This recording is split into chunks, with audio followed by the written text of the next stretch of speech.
Hi, everyone. My name's Miranda. I'm the LGBTQ Women's Program Officer here at the New Haven Pride Center. I use they, them, theirs pronouns, and I'm so excited to be here today to moderate this panel, Reproductive Liberty for Queer Bodies. A little bit about myself before we begin. I used to intern for Planned Parenthood of Southern New England and Planned Parenthood Votes Connecticut, where most notably I organized against Brett Kavanaugh and his nomination to the Supreme Court, against changes to Title IX, and in Get Out the Vote efforts, where we elected pro-choice women to Congress in 2018. I was also a Women in Government Fellow and interned in the office of Reproductive Rights Champion Rosa DeLauro.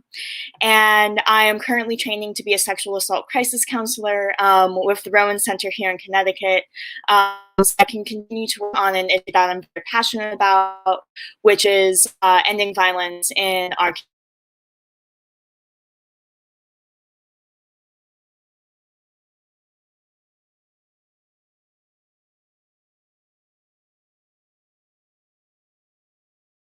panelists. All right. I believe I'm back. Sorry for that. My internet just started acting up. Unfortunately, a few of our panelists can't join us today for unforeseen circumstances, and we're just sending lots of love and well wishes their way. But I'm super excited to introduce Tiara Mack, who uses she, her pronouns. Tiara is a youth organizing specialist at Planned Parenthood of Southern New England and a board member of the Women's Health and Education Fund, an abortion fund that ensures abortion is financially accessible for Rhode Island residents. Thank you so much for joining us today, Tiara. Tiara. And finally, I'd like to introduce our Director of Case Management, Juan Carlos, who uses he, him, his pronouns, and has spent the last 10 years organizing in the Latinx, LGBTQ+, and immigrant communities, having previously worked at Junta for Progressive Action and Planned Parenthood of Southern New England. Born and raised in Puerto Rico, Juan Carlos moved to New Haven with his family, city which he has constantly fell in love with. Juan Carlos is eager to bring support, advocacy, and growth to our vibrant LGBTQ+ community and the New Haven Pride Center, where he hopes to build an inclusive, thriving community for all of Connecticut's LGBTQ people. Thank you so much for joining us. We're so excited to have you here. So first off, I wanted to give you both a moment to introduce yourselves and the work and what you do, and how you personally believe that your work is related to reproductive liberty. Cool, I can go first. Yeah. So my work is related to reproductive liberty. I am the youth organizing specialist at Planned Parenthood of Southern New England, formerly an intern just like Miranda at Planned Parenthood of Southern New England, based in Rhode Island, worked on a couple of legislative sessions before joining staff. And prior to that, I was a teacher. But I think it's really important to know that reproductive liberty is about honoring all the decisions that people can make about their own bodily autonomy. That is a decision between them, their medical health care providers, and their own faith. And it needs to be inclusive. It needs to be inclusive of racial identity, sexual identity, and a host of other identities that people bring into their doctor's appointments.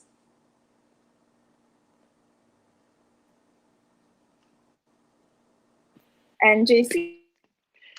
Hey, folks. First of all, thank you to everyone who tuned in, who's spending time with us today. We appreciate you taking time to sit down and really have this conversation with us. So a little bit about myself. My name is Juan Carlos. I go by JC. You can call me JC. We're in family. So, and I actually also used to work for Planned Parenthood in New England. I'm currently the Director of Case Management and Supportive Services at the New Haven Pride Center. And I want to echo what Tiara said. That is what reproductive freedom means to me. And my job is to make sure that folks have access to all of the possible decisions that they can make, that I help guide them through that process, and make sure that the providers that we are connecting them in terms of the Pride Center are centers and providers who believe in that philosophy of reproductive freedom and liberty. Awesome. Thank you so much for answering that first question. And I'm so excited to be here today with both of you. Tiara and JC, you're just two of the people I look up to so much, and following all of the work that you do. And this is an absolute joy to be having this conversation, even as it's very serious in the context of everything going on. So as queer folks in particular, we're talking about, reproductive liberty for queer bodies and what that means. What do you feel is unique for you about working in this area of reproductive rights and justice and liberty? I think the most unique thing is that this work is primarily founded by Black, Brown, Indigenous, and queer folks. And I think that's what's so humbling about being in this work, and being in the conversations, knowing that it was started and founded by and has continued to be maintained by amazing voices of color, marginalized voices, marginalized queer identities. And I think that's kind of what helps ground me and why this work is so important, because oftentimes the conversation is split between the choice of whether to not have children or to have children, whether to have pleasurable sex or not pleasurable sex, but they often miss the context in which people have to make decisions based on survival, based on circumstances, based on income, that influence all those easy decisions that we have to make in people's lives. And I think being at the intersection of Blackness and of queerness helps me understand the world and the work that we need to understand justice and liberty in all other aspects of people's lives as well, but particularly reproductive liberty. Yeah, I definitely hear you on how it's a movement that was really, founded, especially by Black and Indigenous women, and by other queer folks. And oftentimes, those folks are sidelined for the attention of straight, white, cisgender, upper middle class women. And I think it's so important to acknowledge that, it's, our communities, but especially Black and Indigenous folks that really started this movement and made it a reality. And I thank you for really underscoring that history. JC, I want you to also answer this as well. Can you repeat the question for me again? Sorry. I just got really, Tiara said it beautifully and I sort of got lost in her words and I forgot the question. That is totally fine. It happens. So I was just asking, as a queer person, directing this question to you, what do you feel is unique about working in this area for you? Yeah, okay. So I think for me, as a cisgender male, I think who's a queer man as well, I think there's an interesting, it's interesting because reproductive liberty and freedom, like, it affects me, right? Like, it affects me in so many ways as a brown queer man, but also there's a level of privilege that I can bring, as a cisgender male, that I have always felt, and I think this is probably the way I sort of was raised, that it is my place to make sure that I'm standing on the front. I'm standing sort of like putting my body on the line to protect those Black and brown Indigenous women who are leading this fight, right? So for me, I think what's special from my perspective is that bringing and allowing that privilege to be used to move this movement forward. And then also thinking as a queer man, how, thinking things like HIV and things that affect queer men that are connected to reproductive liberty that we sometimes don't think about, right? Because like Tiara said, when we hear those words, we think, are you going to have kids or are you not going to have kids? But there's so many things that affect that and affect people's life, and they're making those decisions. And so I feel like I babbled a little bit. I was trying to sound as eloquent and as amazing as Tiara, But yeah, for me, it's just about, for me, really, it's about putting my body on the line and really sort of just honoring the fact that I am standing on the shoulder of giants, and that my place really is to hold space, and just when I'm tapped and called forward to be sort of a shield, to do that and take my cues from the amazing individuals and the amazing spirits of that Black and Latina and indigenous women who are really sort of fighting this, and taking my cues from them. Absolutely. And I think that was plenty eloquent. Don't be so hard on yourself. No, I think you really underscore the importance of intersectionality, which is a term that we throw around a lot. But it's really understanding that, issues can impact all of us. But at the same time, so we have to understand, what our lane is and where we can best use our privileges, and when we can best defer to leaders who are more impacted. And I think that was a really brilliant way of putting that.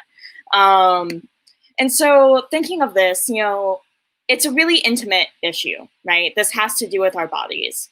And to the extent that you're comfortable, how is the issue of reproductive liberty personal to you? And when did you first realize that this issue mattered to you in your life?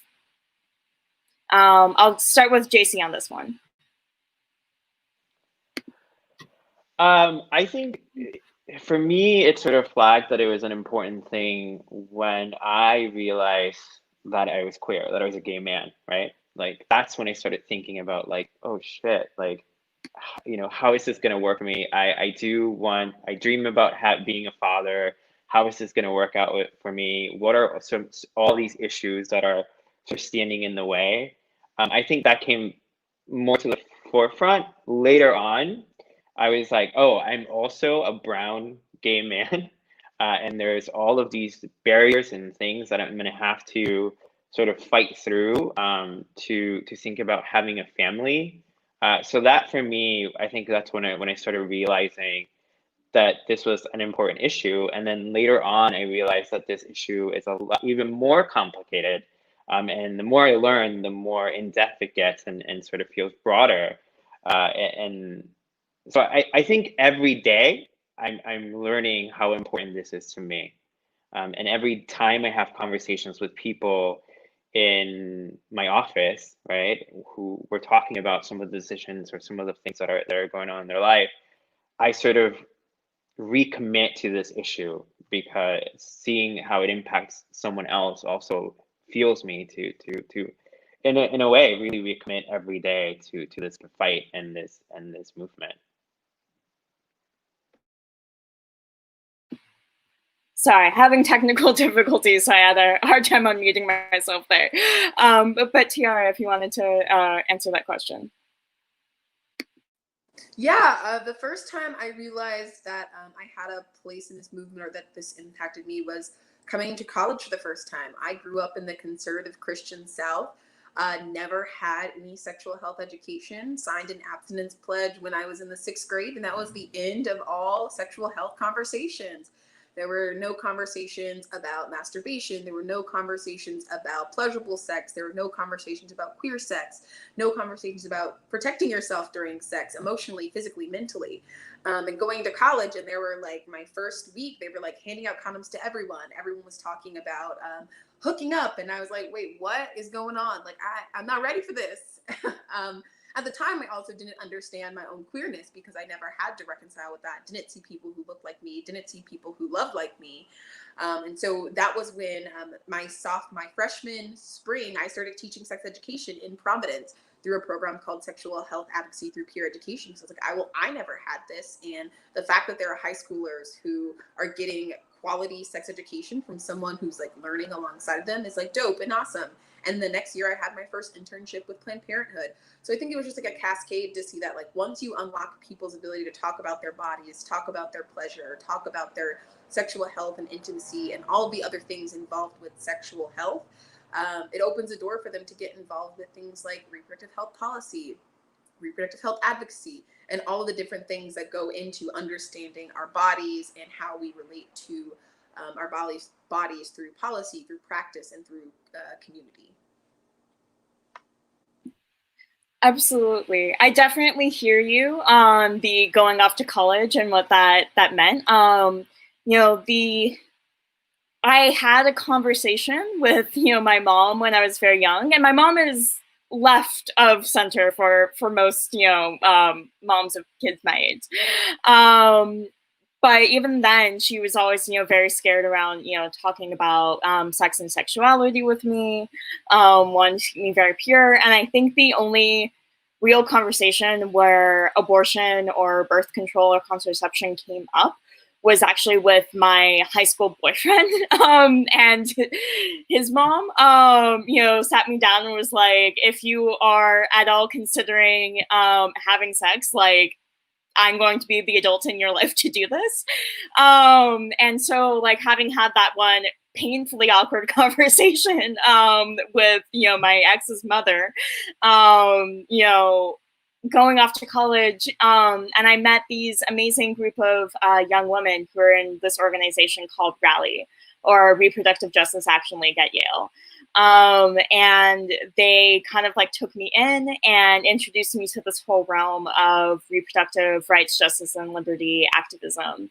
And that, I was basically hooked from there. It became a really important framework for how I saw all sorts of issues of policy and healthcare, and really made me super invested in this movement. And coming into my queer identity only made me more deeply involved in trying to find that, place for queer folks to really feel like they have, true reproductive liberty and equity and access. So the next couple of questions I have to do more with working in the field. So there's this organization called Repro Jobs, standing for like reproductive rights, health, justice jobs, that recently conducted a survey where they found that one of the factors in getting paid less at reproductive rights and justice organizations is being LGBTQ. They, also found that being, Black or brown and indigenous, from some of the more qualitative reports, were also factors in getting paid less and being cut out of leadership positions. And this is a deep concern for a movement that was really founded and, spearheaded by Black, brown, indigenous women and LGBTQ folks. So with that in mind, what have you encountered, from starting in college and, working at Planned Parenthood, to even working with LGBTQ rights focused organizations, are some of the struggles of being in this movement as a queer person? We don't have to do any organizational call outs, but sort of, broad strokes of, what you think is going on there. And I'll defer to Tiara first. Okay, yeah. No call outs, but I think the biggest thing is that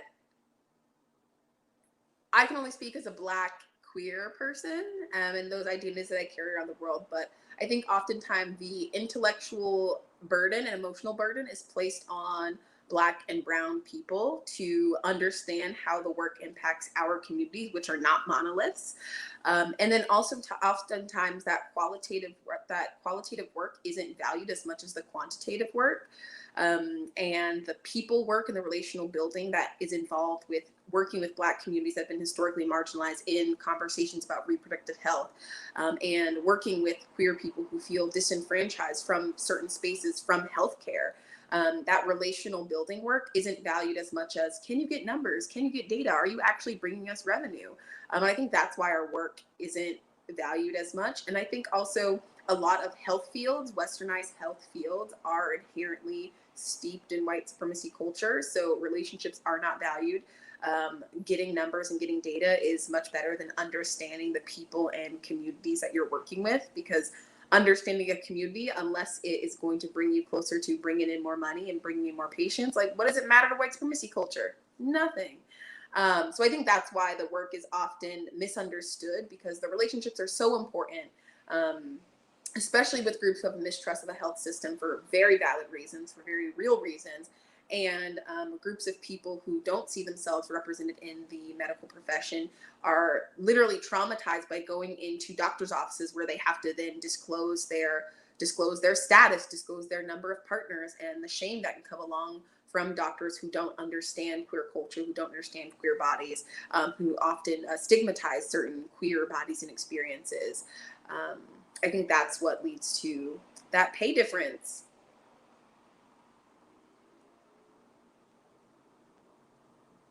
Oh, you're on mute, Miranda. I'm so sorry. My computer is not doing good things for me right now. But we got our first comment over here, which was a bunch of claps. So thank you for your remarks, Tiara. But I do want to remind our audience on this video that if you have any questions or comments, we'll be fielding those as they come in. So please.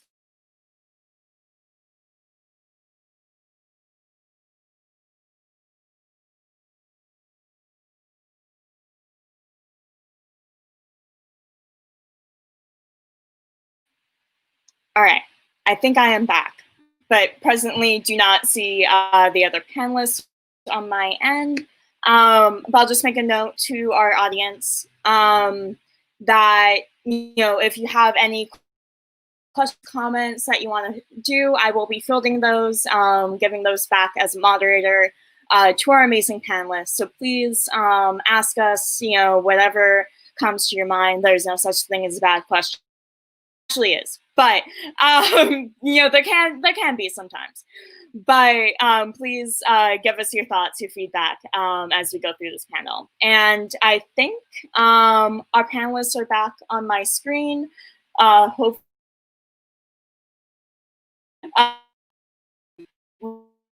today passing this question along to Jason, which is what person to you?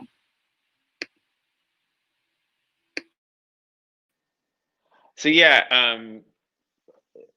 for me, I echo a lot of what Tiara said. Often, especially with the Latino community, on top of like doing a lot of the emotional labor, you're finding yourself doing twice the amount of work because you're doing it in Spanish and in English.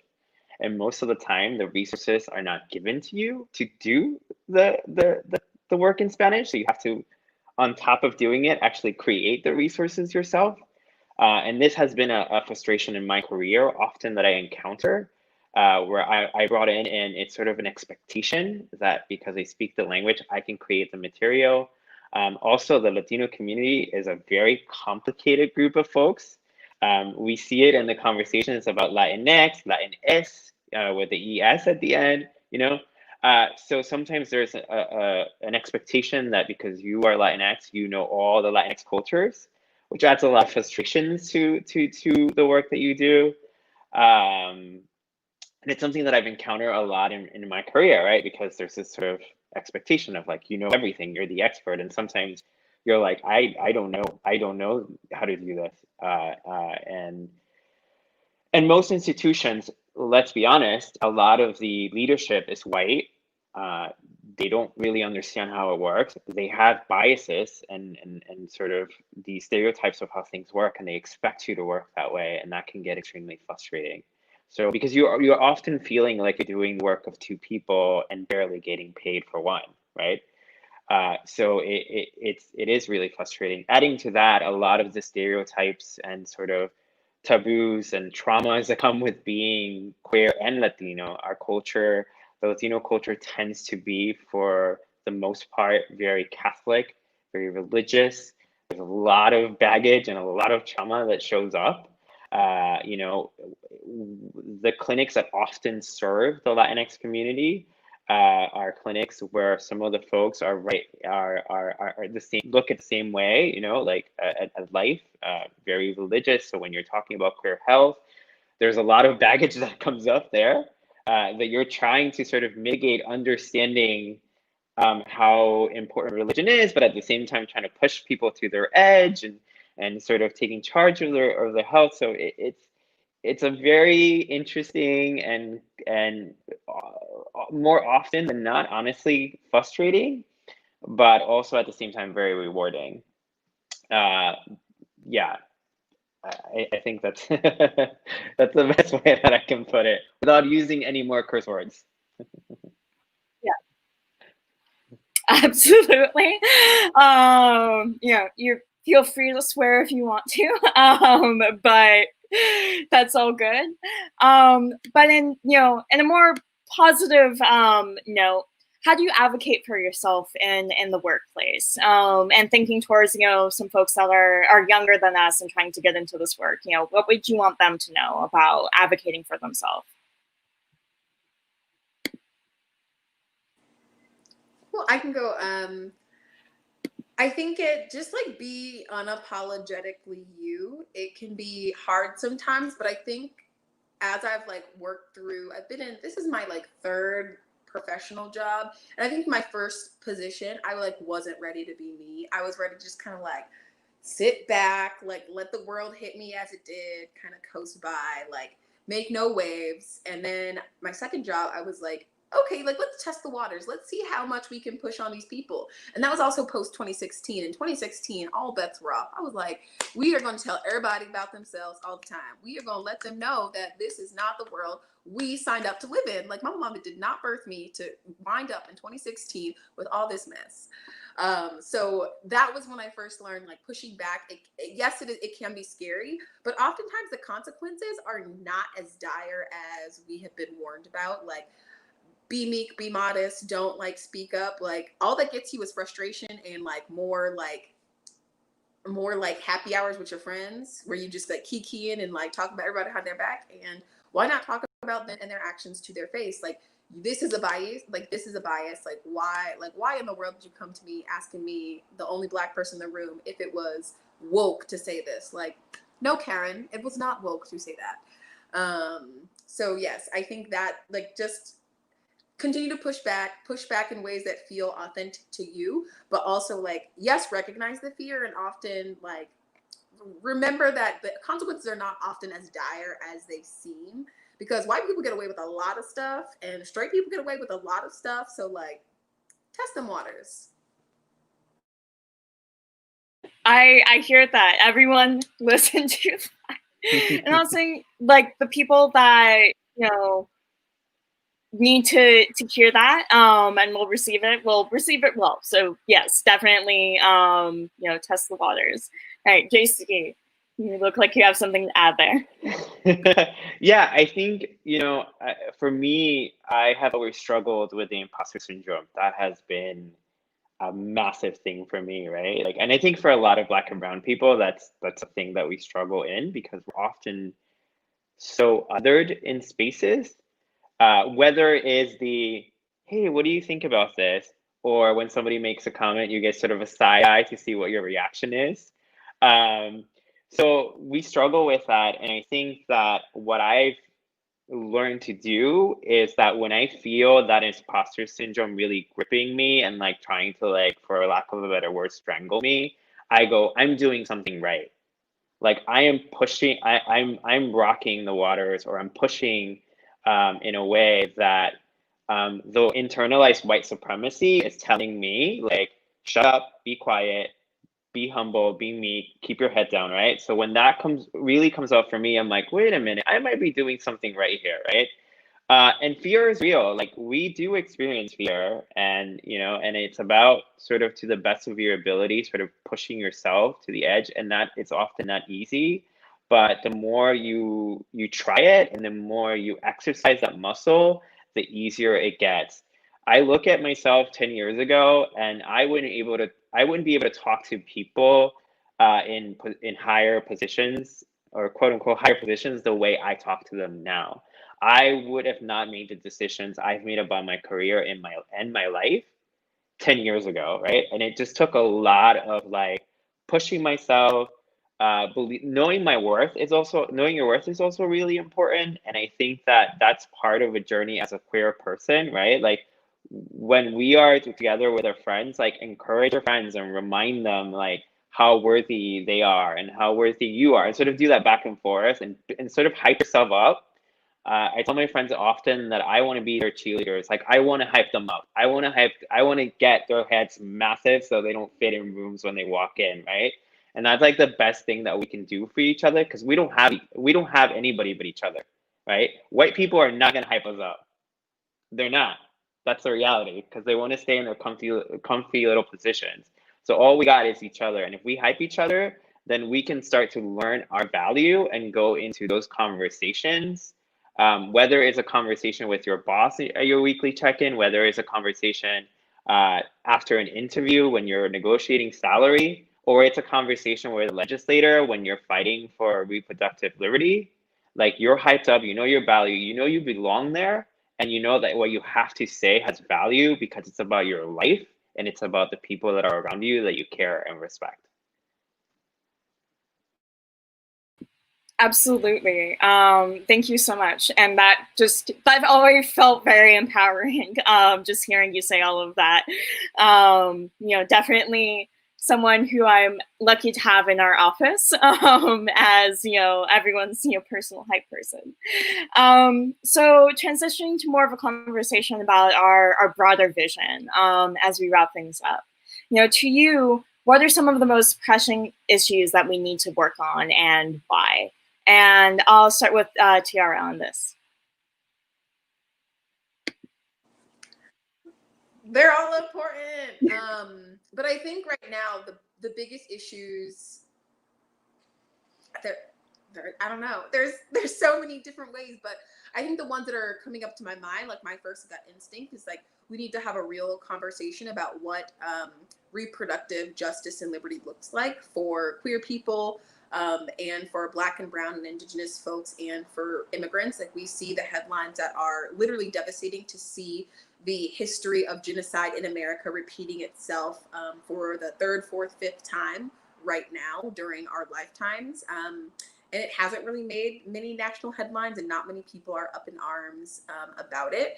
I think that is one of the biggest conversations about reproductive liberty and reproductive equity that we need to be having.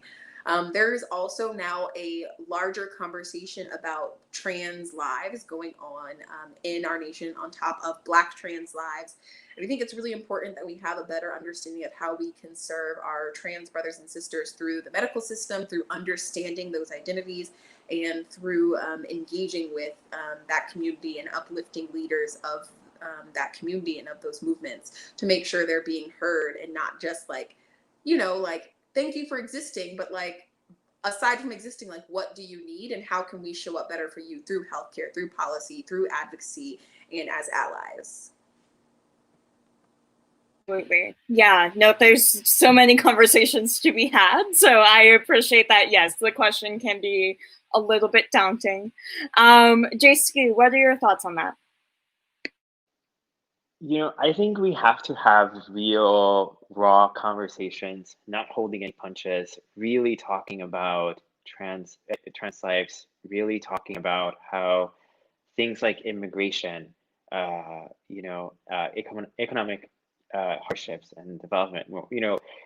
It's funny because, like, we'll hear things like, oh, minimum wage being 15, a livable wage, and being an economic issue, without realizing that it's also like reproductive liberty issue and a reproductive freedom issue, right? Because if someone is struggling and can't feed themselves, how are they going to be able to make that decision whether they want to have a child or not? How are they going to make the decision of, like, I want to have sex for pleasure, right? When they're thinking about, my 15 minimum job is probably not going to allow me to afford good insurance so I can take care of my sexual health and be able to have sex and have a good time and not have to worry about anything else.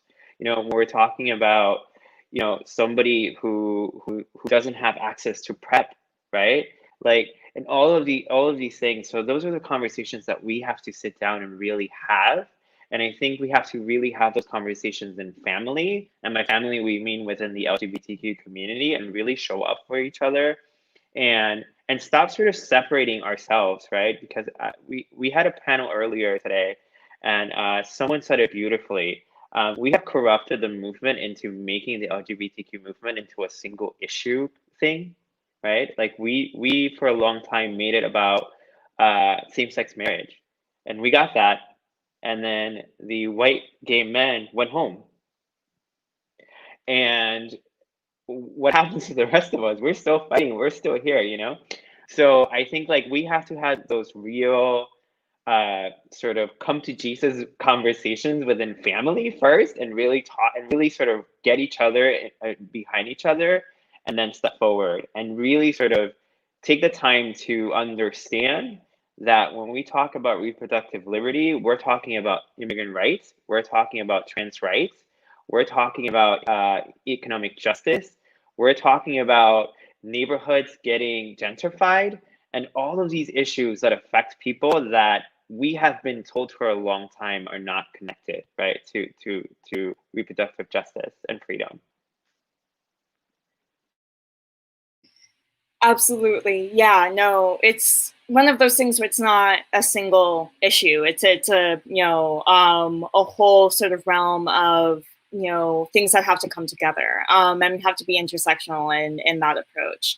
I was talking to someone the other day who was like, "Oh, the queer community made such quick and landslide movements, in terms of you got gay marriage done, blah blah blah." And I was like, "Yeah, but there's so many other things on the agenda for basically everyone else in the queer community, that isn't a cis gay person trying to get married, because that's not an issue that everyone in the LGBTQ community is really pressed about, and it's amazing that we were able to achieve that, and it was definitely a landmark. But also, there's more to it than that.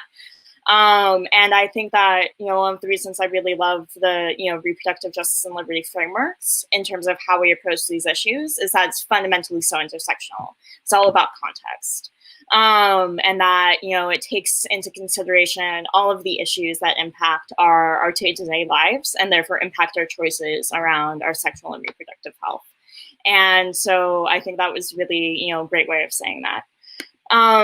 So, thinking big, what is your vision for true reproductive justice and liberty for everyone? If you could have, all that you could ask for, what does that world look like? How do we envision that?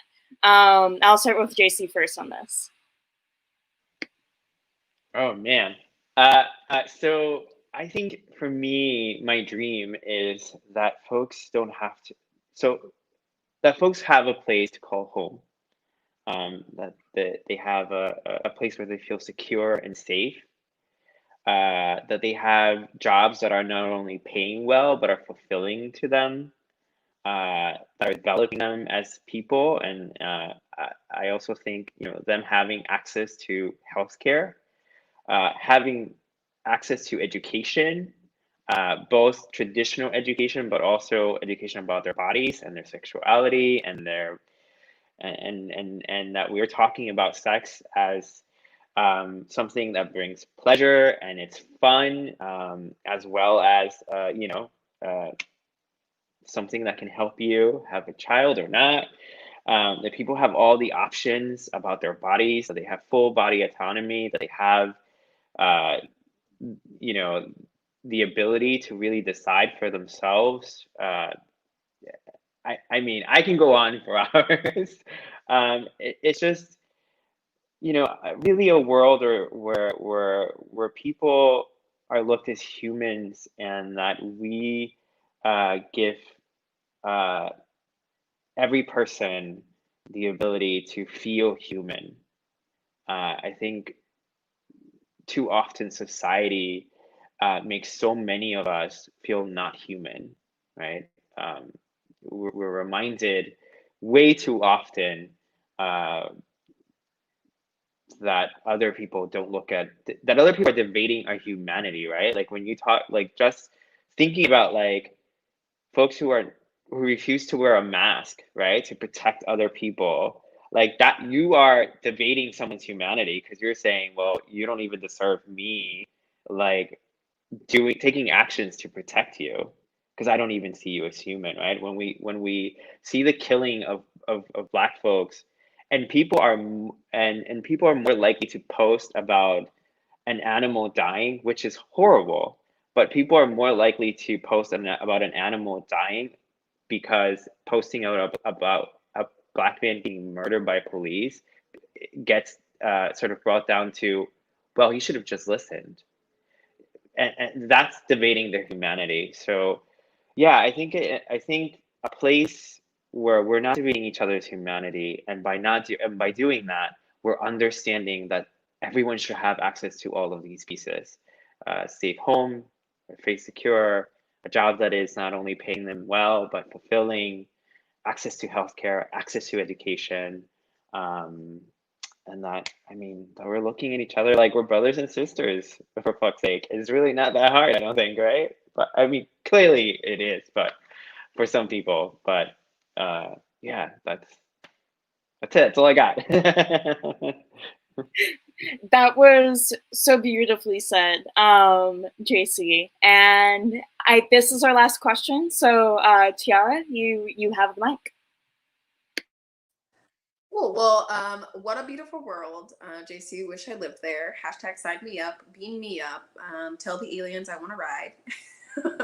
But I will find any and every way to talk about fantasy novels. If you haven't yet read N.K. Jemisin, the Broken Earth trilogy, I think that is, I mean, aside from all the horrible things that happen in it, no spoilers, but I think that's a beautiful world that shows how queer bodies, queer identities, Black and brown and other identities can live in community and live with magic and realism, and how functioning societies and communities that no one cares what genitals you have, no one cares how many sexual partners you have, no one cares how many people you choose to build your family with if you choose to build a family.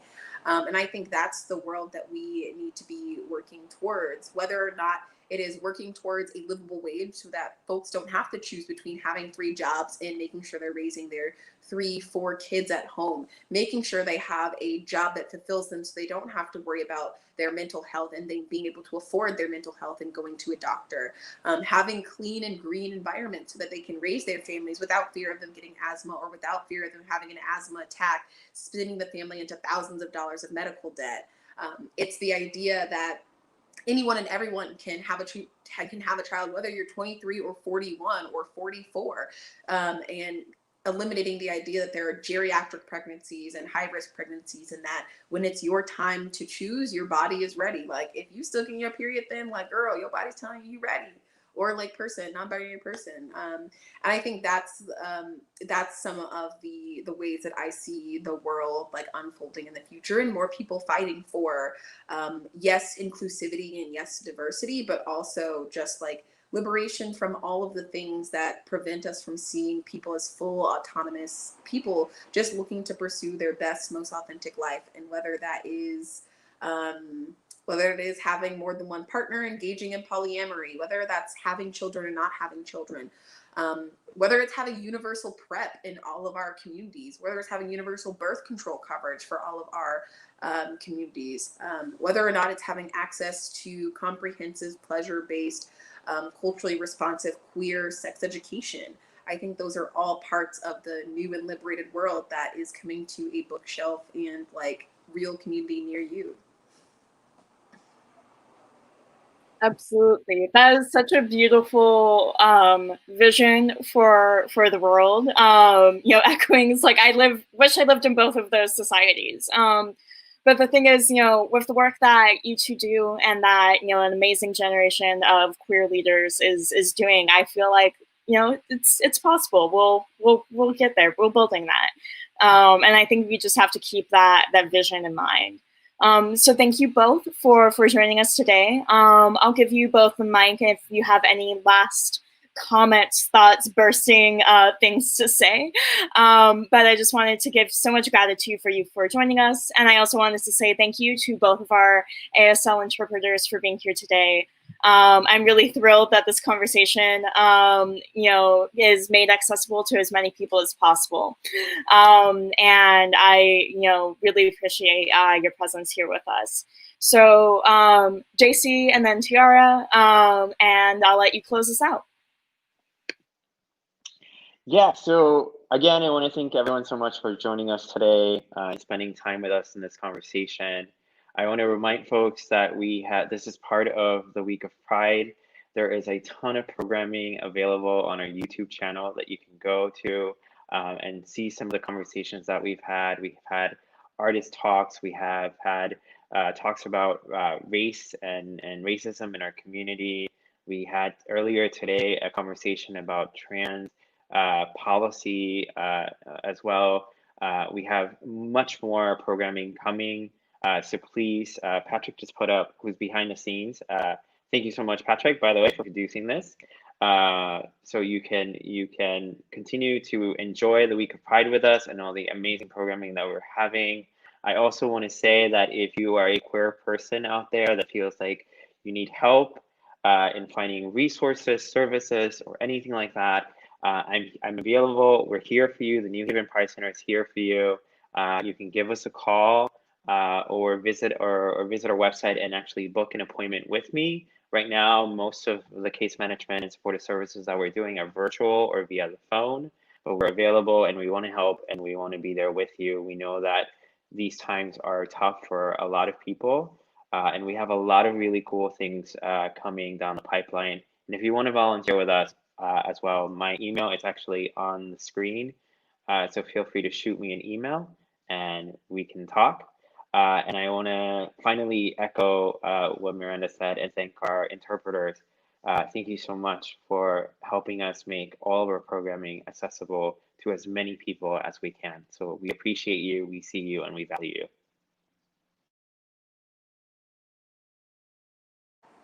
Yeah, thanks New Haven Pride for having me. This was a fun conversation, getting to see the old homies, new homies, a good liberating conversation. And just remember that there are so many different resources out there. Yes, these are tough times and there's no need to pretend that you aren't struggling. We are all feeling the weight of this global pandemic, climate crisis, reckoning of Black and Brown lives mattering, reckoning of our queer and trans siblings also having their identities fully recognized. So seek that help, get that help, build community however you can, join more conversations. And if you're interested in the policy side or the advocacy side of reproductive health and the intersection of queer identity, hit me up at Planned Parenthood for an internship. Whoop. Can attest, this whole crew has, JC and Miranda, they both can attest to how dope it is. And once again, thank you to our interpreters. Y'all are fierce. And thanks again for having me. Thank you for that, Tiara. Just to close this out, this wasn't necessarily a women-specific program, but if you're interested in doing any work with the queer women's community as a queer woman or femme, or an ally to that specific community, please email me, women@newhavenpridecenter.org. And if you're interested in anything related, again, to healthcare policy, social justice and healthcare and public health, I'm a big public health geek, so also reach out to me. You can reach out to women@newhavenpridecenter.org for all of that information. And thank you so much for joining us. And that's a wrap. Happy Pride Week, everyone. Check out the rest of our programs and have a good rest of your night.